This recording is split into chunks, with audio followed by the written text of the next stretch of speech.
あ、ピクミンの通知が来た。お疲れ様です。今日は109歩歩きました。寝る前にピクミンたちと一日を振り返りましょう。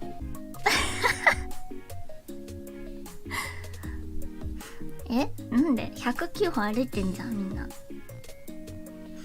何言ってんのよ。家出てないですよ。そう、家の中で109歩。みんなそんなもんでしょ。あ、ちなみにあれですよ、スマホを持って歩いたのが109なだけで、本当に109歩しか歩いてないわけじゃないですからね。大して変わらんやろ。まあ確かにみんな冷たいぜ。